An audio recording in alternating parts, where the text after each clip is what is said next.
انا بجد بعد الفيديو ده نفسي اسمع حد بعد كده يطلع يقول لي ان الاهلي الكل بيساعده، واتحاد الكرة بيجامل الاهلي وبيعدي للاهلي، وانه البلد كلها والعالم كله بيساعد النادي الاهلي، وكل متآمرين علينا كنادي الزمالك. لان اعتقد ان اللي بعد اللي طلع قاله نائب رئيس نادي الزمالك، بعدها ما اعتقدش ان في زملكاوي يقدر يفتح بقه في الكلام ده. ما اعتقدش ان في زملكاوي يطلع يقول ان حد بيتجامل اكتر من نادي الزمالك. ما اعتقدش ان في زملكاوي بعد كده هيطلع يقول ان في حد بيتعداله، اللي ما يتعداش لحد. عارف اللي ما يتعداش لحد؟ اللي ما يتعداش لاي نادي في العالم الا نادي الزمالك. قبل ما اتكلم في اي حاجه بطلب من كل حبايب ريمو وسيمو اللي دايما في ظهرنا، الناس اللي بتحب تسمع كلمه الحق، يدعم الفيديو ده باللايك ويشيره في كل مكان. لسبب انتوا عارفين كويس الهجوم اللي بيتعرض له ريمو وسيمو يوميا لمجرد ان هم بيجوا يقولوا حقائق. بس في ناس مش عايزه تسمع الحقيقه، عايزه تكتم بقنا، عايزه تقول الناس دي مش عايزين نشوفهم كزملكاويه، احنا عايزين الناس اللي بياخدوا الخط بتاع اللي يطلعوا يشتموا في النادي الاهلي ويطولوا لسانهم على النادي الاهلي ويقولوا النادي الاهلي بيتجامل ويقولوا النادي الاهلي بيتعمل له هم عايزين العينه دي. فبعد اذنكم اكبر دعم للفيديو ده اتمنى يكون على الفيديو ده على الاقل 5000 لايك من كل جماهير الكره المصريه المحترمه اللي بتتفرج على ريمو سيمو.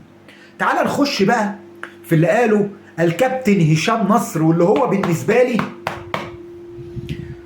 فضيحه بكل المقاييس.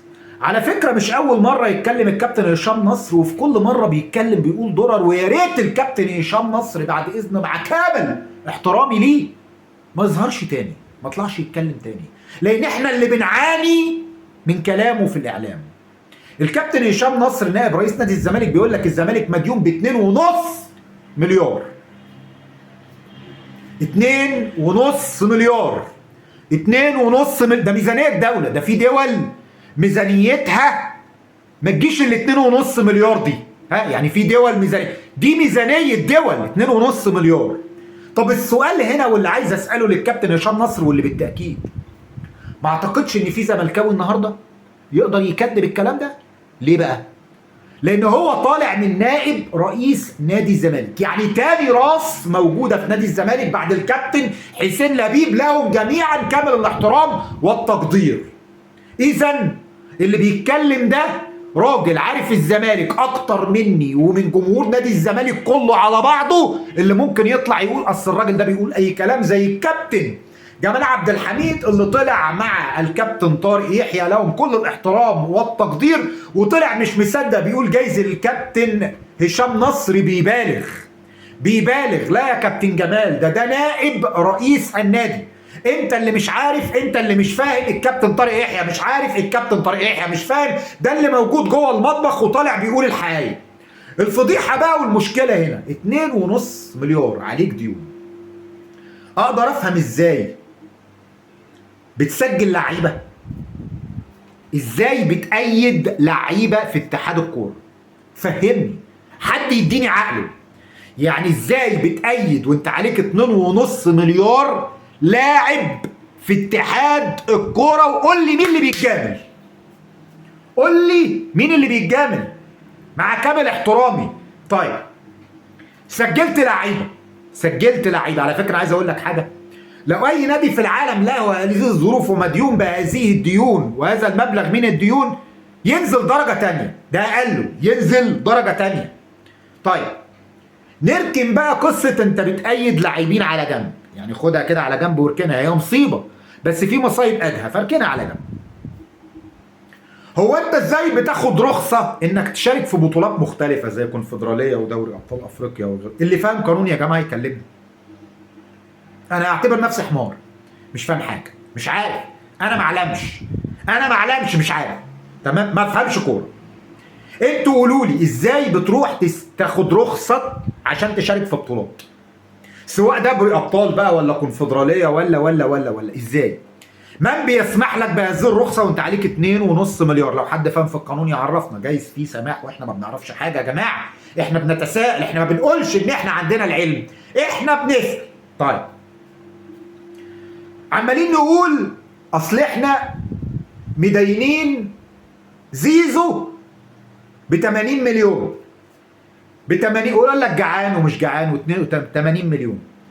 80 مليون ايه؟ هو عمر حد من اللي بيتفرج عليا سمع ان الزمالك مدين حد؟ انا اعرف ان القضيب ماشي خط واحد اتجاه واحد، ان الزمالك مديون، لكن الزمالك مدين حد دي الجديده. فالناس عماله تسال نفسها بقى لا ازاي لا ازاي لا ازاي. اهو الكابتن هشام نصر قال لك احنا علينا 2.5 مليار، يعني الدنيا كلها مديناك. اشمعنى زيزو بقى اللي انت هتبقى مدينه؟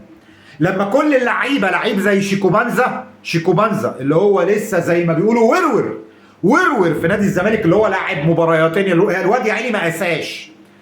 بنسمع ان الراجل بينقطع عن التمرين وما بيتمرنش عشان ما خدش فلوسه، عايز مستحقاته. يعني انت لسه جايب، يعني احنا اللي نعرفه ايه؟ اللي نعرفه نادي بيروح يجيب محترف فيدفع له على الاقل دفعه دفعتين في الاول كده، يدوقوا كده دفعه دفعتين. بعد كده يجي ايه؟ يجي يقول له لا اصل عندي تعثر مالي، اصل عندي حاجه كده اهو. يعني ده اللي نعرفه. انما انت من بدايه الموسم بتاعك جبت لعيبه وانت ما معكش فلوسها، وعمال تقول اصل الارض انا خدت على الارض فلوس وظهرك للطلق، وجاي اللعيبه لاعب زي اخوان الفينا النادي بتاعه الاوكراني بيطلب القسط الاول اللي ما خدوش ومتاخر عليه بعدين القسط الاول اللي هي الصفقه 6 اقساط، القسط الاول ما خدوش. يجي يفدله عم شيكوبانزا ما قبضش هو كمان فلوسه ولا حتى المتاخرات بتاعته، والراجل ما بيلعبش عشان كده، وجاي النهارده تقول لي اصل انا مديون ب 2.5 مليار. طب سؤال، انسى بقى الكلام ده كله، انسى بقى بنأيد لعيبه ازاي، انسى بناخد رخص البطولات ازاي، انسى انك بتقول الدنيا كلها بتتجامل لكن الزمالك بيتامروا عليه مش عارف ازاي بعد هذه المجاملات الفجه المهوله. هو انت كل شويه مجلس اداره نادي الزمالك بيطلع يقول لك احنا حلينا الموقف وتم فتح القيد لان احنا تم سداد الديون تقريبا. نادي الزمالك يعني لو تفتكر معايا احنا مثلا اتقفل لنا قيد واتفتح لنا قيد في الموسم ده 5 مرات تقريبا، ده في الموسم ده اللي انا بتكلم فيه. وفي كل موسم يقول لك احنا سددنا وادينا الناس دفعتها وخلاص الزمالك ما بقاش عليه، والزمالك اللي كان عليه كان كذا، ده احنا كنا مستلمين النادي ارض محروقه وعملنا كذا وعملنا كذا واخترعنا وعملنا وعرفنا نجيب موارد باليه، والاستاذ كذا بيتبرع والاستاذ كذا بيتبرع والاستاذ كذا يتكفل بالصفقه واللي. بعد كل بقى اللي تكفل بالصفقه واللي تبرع والارض المحروقه والكود اللي انت فتحته والدفعات اللي بتديها اللعيبه والحاجات اللي جاهزه معاك والحاجات اللي سيطرت عليها، مديون ب 2.5 مليار. اما اللي في الاساس كنت مديون بكام؟ بميزانيه الولايات المتحده الامريكيه. يعني انت في الاساس كنت مديون بقد ايه؟ حد يفهمني. يعني حد انت اساسا يعني ايه الدين اللي عليك كان، يعني الدين اللي عليك كان كام؟ يعني حدد لي كده، قول لي بما ان انت عليك 2.5 مليار هو انت دفعت كام؟ يعني انت دفعت كام وانت مديون ب 2.5 مليار؟ بعد اذنكم يا ريت جمله اصل احنا بنتظلم دي بقت كلمه مهزاه قوي، بقت كلمه يعني تضحك الناس علينا. لان انت لما تكون مدين بالمديون ده وتبص للنادي الاهلي في نفس وقته بيعمل مشروعات وبيفتح فروع وبتجيله فلوس وبيدفع لعيبته، عمرنا ما سمعنا عن مشكله ماليه عنه، في الاخر تطلع تقول ان هو اللي بيتجامل والدنيا كلها واقفه معاه ونعمل كده وانه بعرقنا واحنا اللي مظلومين وفينا وكذا وكذا وكذا والدنيا كلها بتتأمل عليها ازاي؟ ده انت بتأيد لعيبه، بتخش بطولات، بتعمل كل حاجه وانت مديون ب 2.5 مليار. وده مش كلامي والله، انا طالع اشن على نادي الزمالك، ناديه وبحبه، انا مش طالع اتكلم في الكلام ده خالص، بس ده كلام نائب رئيس نادي الزمالك، تاني راس موجوده في نادي الزمالك كله. فلو في واحد بقى هيطلع يقول لي اصل ده بيقول اي كلام، ده بيضرب كده، ده بيضرب، ما هو يا جماعه طب ايه؟ طب لما مين اللي ما يضربش؟ مين اللي معدي قدام النادي هو اللي مش هيقول ارقام؟ بقول لك نائب رئيس النادي، تاني راس موجوده في النادي، وعلى فكره انا مش عارف، هو لما بيطلع هو مش عارف ان كل زملكاوي هيتسال الاسئله اللي انا سالتها دي تاني يوم. مش عارف.